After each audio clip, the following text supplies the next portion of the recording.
Halo Gaputers, apa kabar kalian semua? Semoga selalu sehat. Oke, di video kali ini kita akhirnya sampai di film terakhir The Purge, yaitu Election Year. Walaupun bakal ada sequel lanjutannya di tahun 2021, tapi masih lama lah itu. Disutradarai oleh James DeMonaco, film kali ini dibintangi oleh Frank Grillo, Elizabeth Mitchell, dan Michael T. Williamson. Bercerita tentang usaha pengamanan yang dilakukan Frank Grillo sebagai Leo untuk menyelamatkan calon presiden Amerika bernama Senator Charlie Roan agar bisa memenangkan pemilu dan menghentikan tradisi pembersihan. Oke, tanpa berlama-lama lagi dan let's go!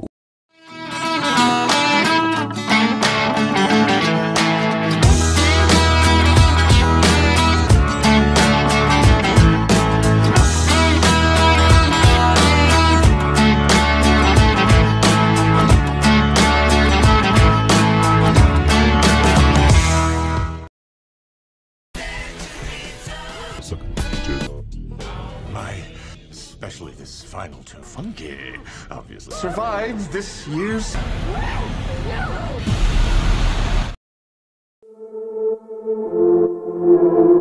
Kerusuhan dan demonstrasi melanda Amerika.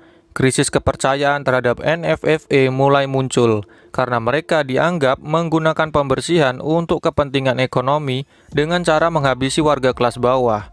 Dante Bishop, seorang tokoh gerakan perlawanan, sangat menggemborkan hal ini. Saya tahu kemarin namanya Dwayne. Mungkin Dante dipanggil Dwayne ya, nggak tahu lah. Hal ini sendiri membuat calon terbaru dari NFFA, yaitu Edwidge Owens, diperkirakan terdampak pada pemilihan berikutnya. Di lain sisi, muncul calon independen, yaitu Senator Charlie Roan, yang 18 tahun lalu harus menyaksikan keluarganya menjadi keganasan tradisi tersebut seperti yang kita lihat di awal film. Charlie sendiri bertekad menjadi presiden Amerika dan mengakhiri tradisi mengerikan tersebut. Dia tak mau melihat warga miskin menjadi korban lagi, dan dia tidak mau Amerika dikenal atas pembersihan itu. Hal ini membuat petinggi NFFA meradang. Mereka menganggap Charlie adalah ancaman dan menghancurkan apa yang selama ini mereka bangun. Termasuk adanya pembersihan tersebut, sehingga di malam pembersihan yang akan diadakan beberapa hari lagi, mereka bertekad melenyapkan Charlie beserta para penentang Purge. Kita pun dibawa ke debat capres. Terlihat Edwidge Owens dan Charlie Roan sedang berdebat sengit, di mana Edwidge tetap meyakinkan warga Amerika bahwa pembersihan adalah suatu hal yang diperlukan bagi kemajuan bangsa. Sedangkan Charlie menganggap bahwa tradisi tersebut tidak lebih dari pemusnahan warga miskin. Di sana pun terdapat Leo yang sekarang bekerja sebagai anggota pengamanan Charlie. Sebagai seorang anggota kepolisian berpangkat sersan, dia dipercaya menjadi pengawal calon presiden tersebut.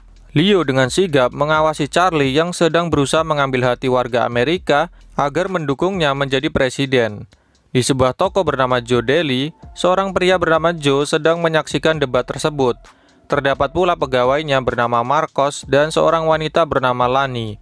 Mereka adalah warga biasa yang mendukung Charlie agar pembersihan bisa diakhiri. Di tempat lain, Charlie sedang mempersiapkan dirinya dalam menghadapi pembersihan. Ternyata di pembersihan kali ini ada hal berbeda.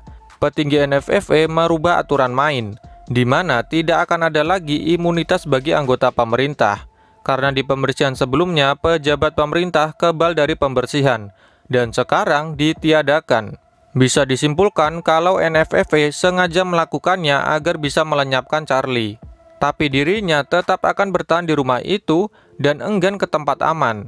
Leo yang sudah memperingatkannya tidak bisa menentang keinginan Charlie, sehingga akan memasang sistem keamanan ketat di kediaman senator itu. Di pembersihan kali ini, berdatangan turis mancanegara yang ingin merasakan atmosfer pembersihan, dan ini adalah sesuatu yang baru, di mana mereka disebut turis pembunuh. Gendeng sekaligus nggak masuk di akal lah. Sama seperti Joe. Dia juga heran dengan apa yang terjadi di negaranya. Di saat itu terlihat seperti biasa, toko Joe kedatangan dua orang anak sekolah, yang dari sini terlihat nakal bin gak sopan. Marcos pun melihat mereka mencuri barang di sana. Joe pun mendatangi kedua orang itu dan menyuruh mereka mengembalikannya. Namun bocah ini malah menantang dan mengancam Joe. Datanglah Lani ke sana. Dengan muka sangar dan track recordnya sebagai seorang purger, Kedua bocah ini pun ciut dan akhirnya mengembalikan barang tersebut. Joe dan Lani sendiri terlihat sangat dekat, bahkan Lani sudah menganggap Joe sebagai keluarganya. Tak lama kemudian, Joe mendapat telepon dari pihak asuransi. Mereka bilang bahwa tarif asuransi sudah naik dan itu sangat mengejutkan Joe. Dia pun bilang kalau tak punya cukup uang guna membayarnya, apalagi pembersihan tinggal beberapa jam. Dan jika Joe tak dapat membayar, maka tokonya tidak bisa diasuransikan kalau terjadi kerusakan. Sehingga Joe pun tak punya pilihan lain selain tetap menjaga tokonya di malam pembersihan, walaupun Lani beserta Marcos sudah mengingatkannya. Tapi Joe bilang bahwa toko tersebut adalah satu-satunya yang dia miliki di dunia. Malam pembersihan pun sudah dekat. Kediaman Charlie telah dijaga ketat dan Leo juga sudah memasang kamera pengawas di semua sisi rumah, jadi bisa memantau keadaan di luar. Joe juga telah berjaga di atap tokonya sembari membawa senjata.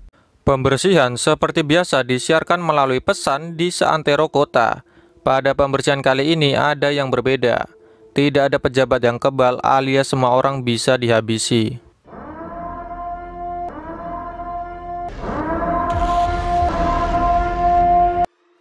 Leo pun berjaga di rumah Charlie bersama beberapa rekannya sembari memantau kamera.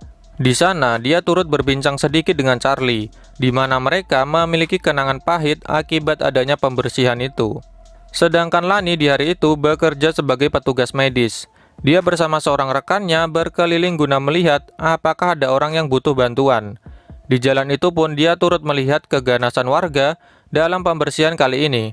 Joe yang sedang santai mengawasi jalanan dikagetkan dengan kedatangan Marcos. Padahal dia sudah menyuruh pegawainya ini berlindung di rumah. Tapi Marcos bilang dia tetap akan bersama Joe.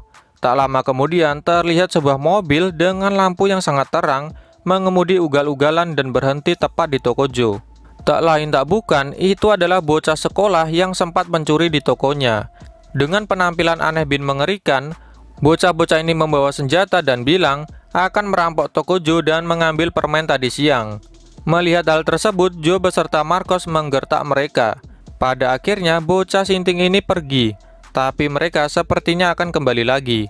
Di kediaman Charlie, kita bisa lihat bahwa dua rekan Leo tampak mencurigakan. Mereka seperti menyembunyikan dan merencanakan sesuatu. Benar saja, kamera pengawas telah disabotase tanpa sepengetahuan Leo. Mereka berkhianat. Di luar, pengamanan telah dilumpuhkan, di mana sudah ada pasukan bersenjata lengkap berusaha masuk ke dalam rumah Charlie dibantu rekan Leo, sehingga mereka dengan mudah masuk. Di lain sisi, Leo akhirnya menyadari bahwa kamera telah disabotase dan langsung bergegas menyelamatkan Charlie. Dia diam-diam memiliki ruang rahasia di bawah rumah tersebut yang tidak diketahui siapapun. Saat berhasil keluar, Leo sempat melumpuhkan dua pasukan bayaran itu dan berusaha kabur. Tapi jejak mereka diketahui sehingga terjadi baku tembak.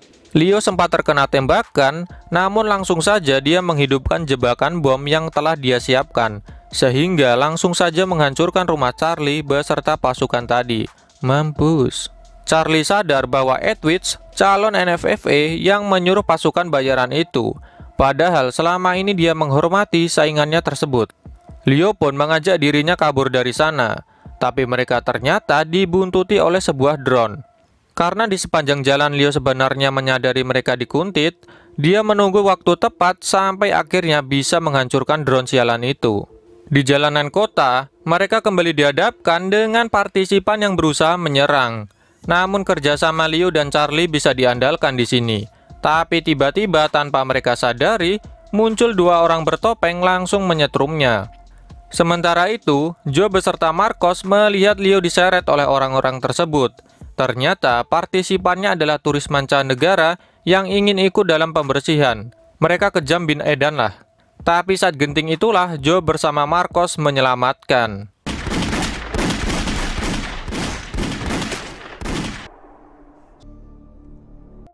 Sampai di toko milik Joe, mereka bisa merasa aman sekarang. Walaupun begitu, tetap saja Leo waspada karena Charlie merupakan prioritas utama. Di sana, Marcos yang adalah penggemar Charlie bilang bahwa senator itu harus memenangkan suara di Florida agar bisa menjadi presiden. Leo juga menanyai identitas Joe beserta Marcos. Sebagai seorang polisi, dirinya merasa harus tahu dengan siapa dia bicara. Tapi Joe sedikit tersinggung, dikarenakan dia menganggap Leo tidak tahu terima kasih sudah diselamatkan. Namun saat itulah, bocah sekolahan tadi kembali datang dengan perlengkapan yang lebih edan lagi guna menjebol toko itu. Joe pun memutuskan menelpon Lani untuk meminta bantuan.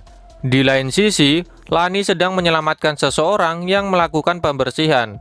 Di saat Joe bersama rekan-rekannya bersiap-siap menghadapi bocah edan ini, tak lama kemudian datanglah Lani dengan kecepatan tinggi dan langsung menabrak dua orang di sana. Dengan muka sangarnya, Lani turun membawa shotgun, kemudian langsung saja menghabisi bocah-bocah ingusan ini dengan sangat mudah. Ini sih mantap banget lah. Lani pun menemui Joe dan yang lainnya. Di sana dia mengajak berlindung di sebuah pusat pelayanan bawah tanah. Tapi Joe ragu meninggalkan tokonya karena masih ada beberapa bocah berusaha menjebolnya. Tapi Marcos meyakinkan Joe bahwa dirinya bisa kembali nanti karena yang terpenting adalah keselamatannya. Mereka semua pun bergegas pergi ke pusat pelayanan bawah tanah tersebut. Tapi tanpa mereka sadari, pasukan bayaran yang mengincar Charlie bisa melacak keberadaannya. Kalian pasti ingat kalau Leo sempat tertembak saat melawan di rumah Charlie. Ternyata, peluru yang bersarang di tubuh Leo adalah peluru pelacak. Tak lama saat berada di jalan, saat sedang ngobrol asik-asiknya, tiba-tiba mobil mereka diserang secara brutal. Keadaan menjadi kacau, bahkan pasien Lani yaitu Rondo harus tewas terkena tembakan. Leo pun menyuruh mobil itu berbelok menuju ke sebuah tempat yang ternyata dipenuhi orang-orang sedang bergelut. Gelutnya ngeri lah, saya atut.